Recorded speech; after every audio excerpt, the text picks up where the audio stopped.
Hi everyone, it's Andy from Hobby Headquarters. Happy New Year! And it's starting out to be a very happy new year. Today I get to share with you my brand new M8 Greyhound kit. Now last week I did a quick little announcement that it was coming, but as you can see now, I actually have early test shots. And I've built up a couple in different forms so I can open it up and show you all inside what the interior looks like on it, what the underneath is going to look like on it, steerable front wheels, how the wheels all turn, all that kind of stuff. And that's why I have a couple of them built up. Plus also I can kind of show you all of the different features. Like on this one right here, this one is a completed one. This is an earlier one. This is a late one. You can see it's got different stowage bins. So what I'll do today is I'm going to show you up close and personal the new kits. Plus also I have a full set of test shot Sprws that I will share with you as well. We'll take it over to the bench and show you all of that stuff. It's looking wonderful. The kit goes together beautifully, and I think there's only gonna just have to be some minor little tweaks before we can put it into full production. So having said that, the kit I am looking at right now to be available here in the United States in late March. So not too far off right now. But we are going to start the pre-orders worldwide right now. And this is the best part of all on it. Right now, we're going to have an introductory price on this kit of $99.99. And it is a gorgeous kit. I think you guys are going to love it. It fills a nice hole in your 16 scale armor. Plus, it also includes a figure, which I left over on the bench over there, but I'll show you all that once we actually get into the nuts and bolts of this thing here. So I'm excited to share with you. Excuse my voice. My voice still hasn't come back completely after the last couple of weeks, but this is about as loud as I can get right now, so it's kind of funny. But good enough to talk and show you how cool this kit is. So let's go on over to the bench and I'll show you all about it. So let's get started.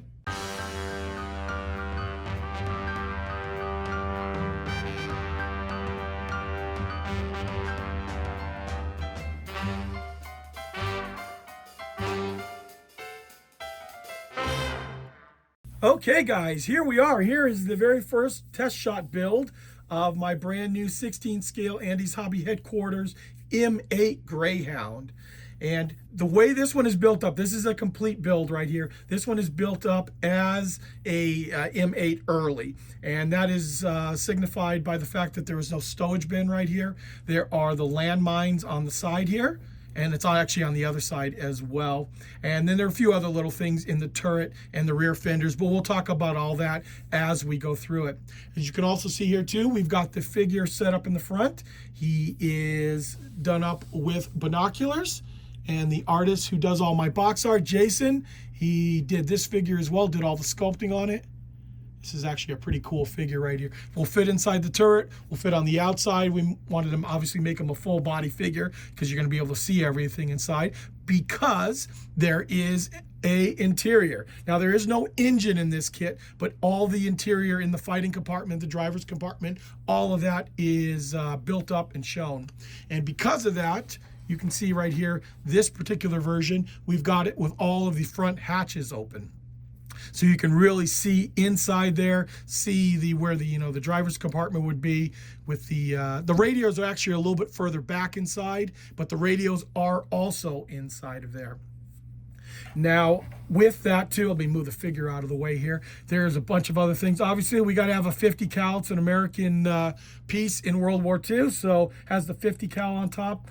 It also can be built up without the ring. There's also an extension on the back here for a pedestal mount that you can mount the 50 cal on top of that. Or I personally like the ring as it is right there, so I wanted that in my kit as well. I think it's kind of cool having that. And then of course it's completely movable on this ring too. So there's lots of diorama possibilities that you can set up with this particular kit. Now, a couple of other things. I've seen some questions on there. First of all, the fenders are separate on this kit. So let me move this one out of the way and bring in one of the partial built ones that I have.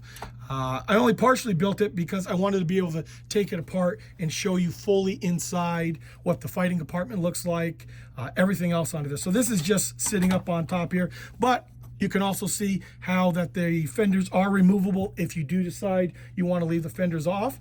And the other nice thing is too, is we also include the bottom of the sponson. So if you want to put the fenders off, you can put the sponson up under, well, you should put the sponson no matter what, but it's part of the build. But this way, if you decide to leave them off, this part will be up underneath here, and you won't just see a hollow cavity underneath there. So let's actually pull this off and show you. So first of all, as we talked about earlier, all the front hatches open, and all of these hatches in the back are openable too. Now I went ahead and glued everything down because this gets transported a lot and I don't want parts falling off. Also, this is where the fuel filler cap is. This is also a separate piece that can be opened up if you desire it for a diorama. You want to have it done like that. Of course, the 2 radio antennas. These are the late backs of the fenders too. They're a little bit different than the smooth fenders that will be on the one that I showed you a little while ago. But let me move that top to the side and let you show you what the interior looks like. So there is the radio, and then all of the stowage boxes inside. You've got our instrument cluster, seats, gear shift, and then on the other side there would be a stowage bin over inside here, which will go into this area right here in real life. Just like that. Let you kind of flip this around here. There's of course the firewall. Just like that. Well, of course, we're going to take a look at the turret as well and the interior on the turret as well. So let me flip this over now and let me show you what the lower running gear looks like on this kit. And here it is. It is very, very nice. All the wheels will, of course, spin, and zoom up inside there. And also, the front wheels are steerable as well, too. Now, I sprayed this with some gray primer, so it made it a little stiff. But it gives you the idea. You're not really going to be playing with it. You want to put it into a diorama position. You can go ahead and, you know, put the wheels in a steerable position. So that's very nice. And of course, like I said, the wheels turn if you desire that. If you don't, you can glue them right into place. Not a problem at all. And actually, let me flip this around. Since I was talking about the rear fenders, I'll show you what I was just saying. So you see how these have this pattern on it. These are smooth. This is an early version of it right here. So now let's pull the turret off and take a look at that. Okay, so let's wheel this guy back over and we can pull the turret off now and show you. First of all, let you know too, can you hear that? That is from all of the detail. That is the mesh teeth that are in the turret ring, which hopefully you can see inside there. And then there's also the corresponding ones on the other side here. And here it is. Here is our turret. First of all, flip it right over, let you see inside. You do get a metal barrel. We always include a metal barrel with our kit. There'll also be a plastic barrel inside. If for whatever reason you don't want to use the metal one, there is a plastic one, but full detail on the 37mm gun, including the coax 30 caliber. And then of course hopefully you can see the sight, all that kind of stuff. And like I said earlier, we got the turret ring, which all of this is movable, so you can put this anywhere on there. And if you decide you don't want to put the turret ring on here, there is the piece in the back that you can mount to it and mount your 50 back there.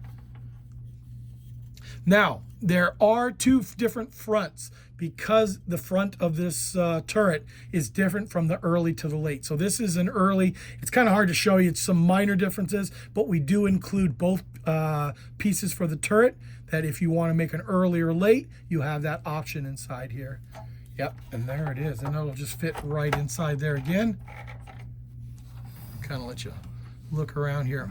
All of the hatches have all of this mechanism inside. The mechanism doesn't work to open and close the the vision ports right there. But if you decide to have it open, all of that is visible and you can detail it very, very nicely, show it off. Of course, it'll have the full set of tools all around it. And this is the other side too with the mines on there. And on the late version, this stowage bins are on both sides of the late version, just like that. So So there it is. There is a look at the very first prototypes. Remember, these are prototypes, so there's no texturing, there's no welds, there's none of that other special stuff on there that gets put on after I verify everything actually fits together. So I'm very happy with the way this kit went together. I actually built this whole lower right here in just about a day, about a little more than a day, just letting everything dry. But all of this fit together very, very well. Just a beautiful kit all the way around. So since I have another set of Sprws, what I'm going to do right now is I'm going to show you each one of those Sprws right now and kind of explain some of the different options that will be available on this kit. Okay guys, here we go. Let's start off with the upper hull.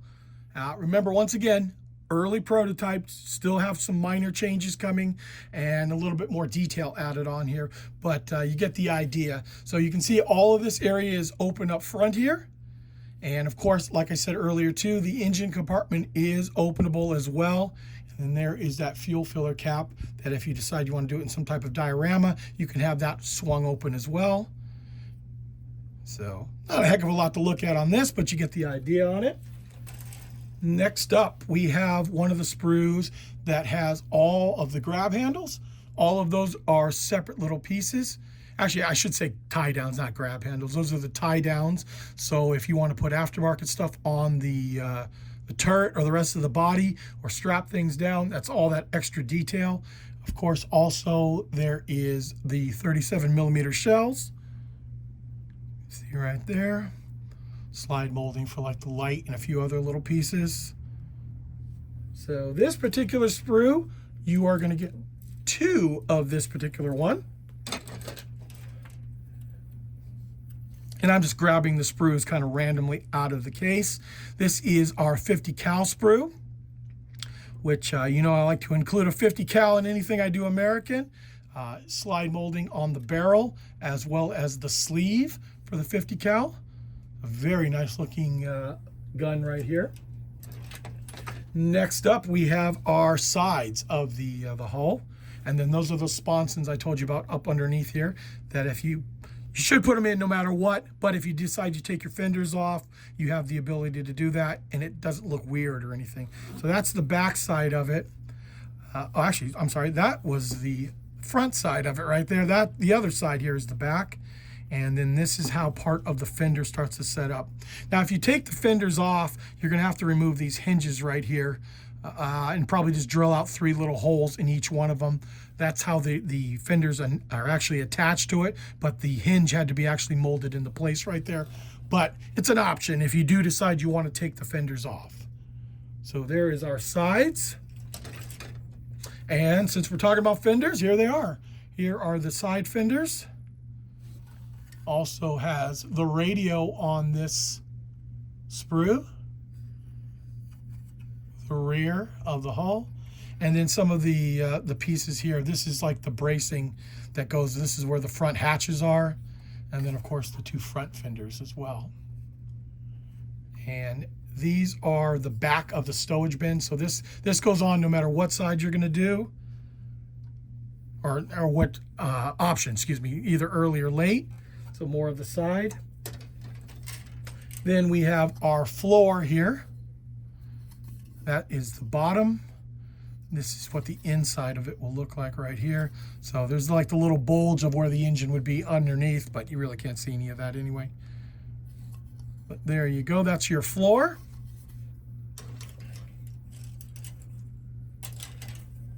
And then here we have some more of the parts for like the interior, the tools.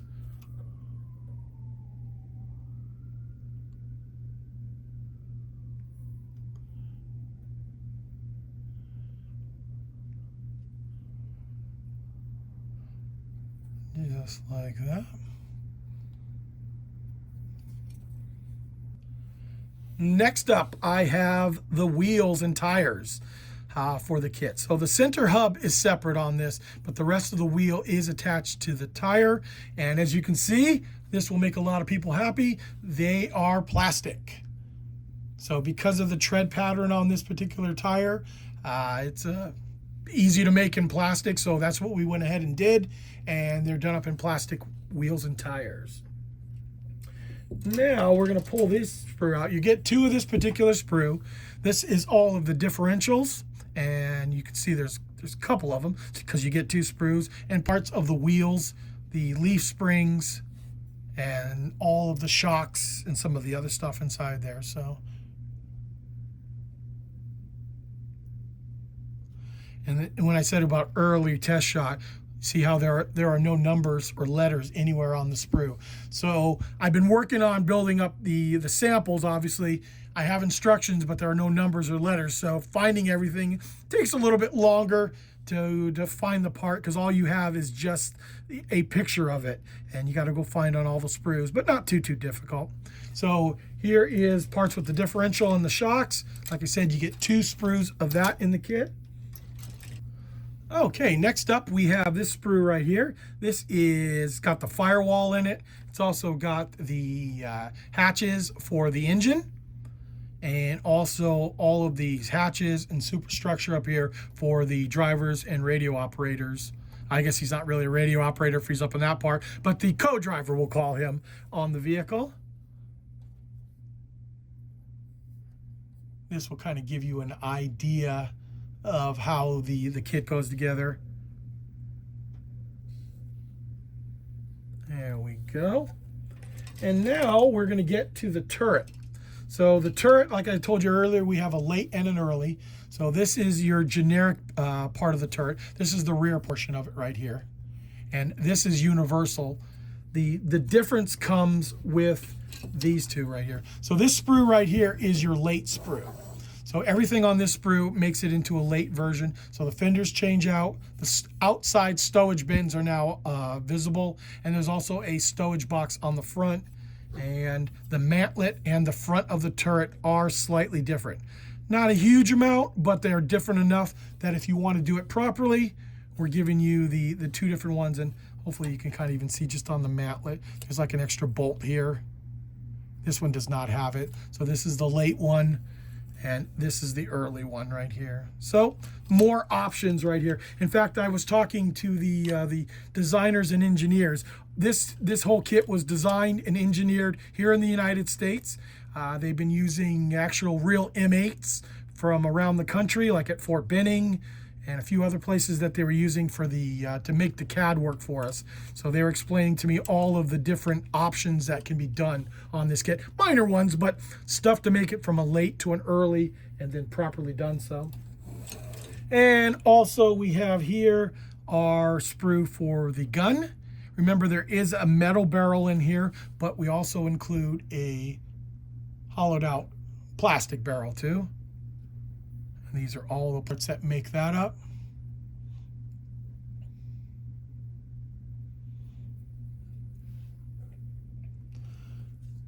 And finally, the last sprue here has all of the, basically the underside things. So parts of the drive shafts, the muffler, things like that you're looking at right now.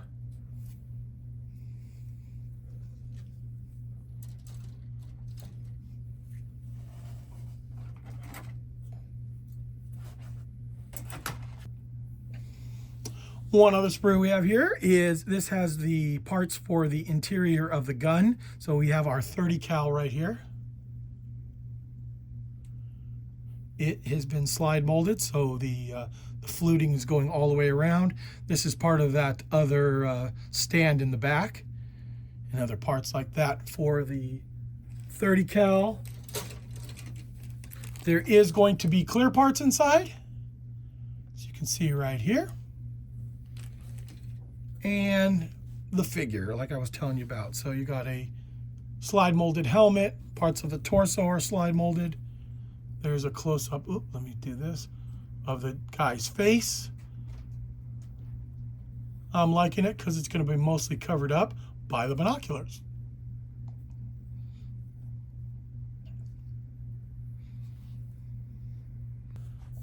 And I also wanted to just show you really quick, since I have some of them, I have the metal 37mm barrel and the photo etch that will be inside the kit. So the photo etch is basically consist of the two straps that go around the mines, and then there's also a little stowage bin that gets folded up and mounted inside the turret right there.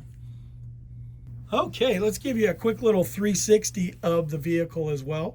Remembering that this is the test shot, the very first one, and it was put together quickly just to prove everything fits together the way it's supposed to. So obviously there'll be more detail, and there might be a little bit of little nub from the sprue here and there that didn't get sanded off, but it was, like I said, just to show how cool this vehicle looks. And once I finally get the real last final version, we will have a full build video and show how that goes together. And of course, that's when it'll get painted as well. Now, remember, this kit is available pre-order right now. It's on our website, andyshhq.com. If you want to go over there, the introductory price on this is $99.99. A great value, especially for all the detail, including a figure inside the kit.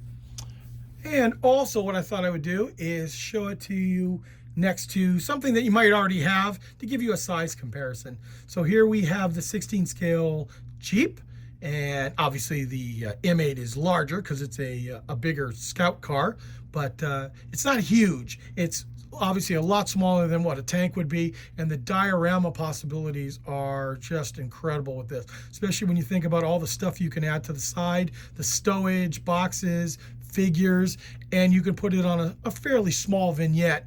And even with a Jeep or some other vehicles, I think it's going to be a great addition to anyone who's collecting 16 scale armor, especially American stuff, because not too much of that stuff is always made in large scale until obviously we came along and started producing all the American stuff in World War II. And since we're talking about other vehicles, let's move this out of the way. And I'm going to wheel in here this big guy. Here is the Das Werk Puma. Now, this is the German counterpart to the M8, and obviously it's bigger. Not a heck of a lot bigger, maybe about 3 inches off the back. In fact, what I'll do is I'm going to lift up the camera and show you an up above shot. There you go. You can see the M8 is a little bit wider vehicle, but obviously not as long. Obviously, this is an 8-wheel vehicle. This is a 6-wheel vehicle, but it gives you a general idea. Now, if you haven't done so already, please go ahead and hit that like and subscribe button, because I will have a whole bunch of new information about the Das Werk 16 scale Puma in the next couple of, probably about a week or so. Some exciting news about that, and about when it'll finally go into production and when it'll be available on the market. So please, if you haven't done so already, go ahead and subscribe. That way you'll be notified every time a new video comes out. So there you go, guys. There is a look at my brand new 16 scale M8 Greyhound from Andy's Hobby Headquarters. Very excited about this kit. This is one that has been in the works for quite a while now, and I am thrilled with the way it is coming out. So remember, you can pre-order it right now on our website, andyshhq.com, and actually it's going to be available around the world. So I want to take this opportunity to thank you as always for watching, and please stay tuned because I have many more videos coming.